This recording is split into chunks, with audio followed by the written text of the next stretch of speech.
In the meantime, a long-awaited multinational military force in Africa's Sahel region has begun operations to counter escalating Islamist insurgencies. The G5 Sahel force, backed by France and the United States, launched its campaign on October the 28th amid growing unrest. In the desert reaches of the Sahel, an area jihadists such as Al-Qaeda and Islamic State-affiliated groups roam undetected across long, porous borders. G5 Sahel is made up of troops from Mali, Niger, Chad, Burkina Faso and Mauritania that will check their border region in collaboration with 4,000 French troops deployed there since 2013. The force will eventually swell to 5,000 men from 7 battalions and will also engage in humanitarian and other development work. At least 2 Cameroonian paramilitary troops have been killed in an overnight raid on a security checkpoint at the entrance of the main English-speaking city of Bamenda. There have been a wave of protest against the Cameroon's mainly French-speaking government in Anglophone regions, where many people complain of discrimination and are demanding independence. However, it's unclear who was behind that attack. The Minister of State for Petroleum Resources here in Nigeria, Ibe Kachukwu, says private investment and developing the nation's resources would help solve a range of challenges facing the industry, including threats of militant attacks in the restive Niger Delta. According to him, there's a need to develop the country's oil to deliver on promises of more cash for the region, which rights groups say has long suffered from pollution and poor investment despite being the source for much of Nigeria's oil output.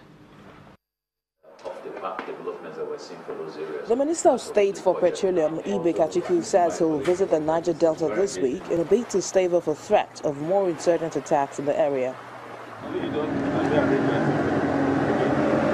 The Niger Delta Avengers, whose attacks on energy facilities in the region last year helped push Africa's biggest economy into recession, said on Friday that it had ended a ceasefire in its campaign for more of Nigeria's oil earnings. Kachukwu would meet representatives of the militants and other stakeholders during a visit to the region on November the 9th. We need to start development. We also need to see whether there are potential ways, without accepting liability, for the players in that field to be able to put money back on the table. There are all kinds of models that we've got to be looking at. Where I am, I just need to generate money. Money is one thing that this country needs. Development is one thing that this country needs. Transparency is fantastic and we need to pursue it, but we can't hold everything down while we're pursuing that, because ultimately the guys in Niger Delta don't understand that. They want money on the table. Attacks on the oil-producing region drove Nigeria's oil output down to close to 1 million barrels per day. OPEC granted Nigeria an exemption from a global oil deal to curb output to help it recover. And the minister maintains that the return to violence by the militants will be destructive. They've been fairly effective, but they've also been fairly considerate. So I expect that when there's a logical argument on the table, they tend to listen. So I'm hoping that we don't go that path. It's mutually destructive. It doesn't help anybody, both them and us, ultimately. So I am sure that, as like they did the last time, when they see a concrete action plan, they would listen. In its race to rebuild, Kachukwu said Shell should press on with developing oil prospecting license OPL 245. The minister intends to launch a roadmap in January, inviting investors to fund repairs and upgrades to pipelines and oil depots, mirroring efforts that aim to draw $1.5 billion to $2 billion into Nigeria's ailing refineries. Dr. Kachukwu says the plans will not involve selling state-owned stakes, but attracting private capital is essential. The development assets should not suffer because we're dealing with a legacy transparency issue.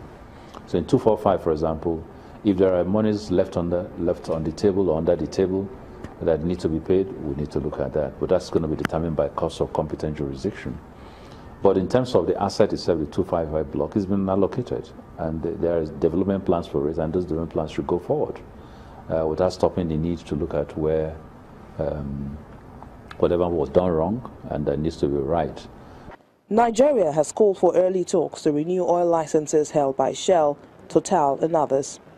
Licenses for several key fields expire in 2 years, and oil firms are typically reluctant to make big investments without long-term assurances.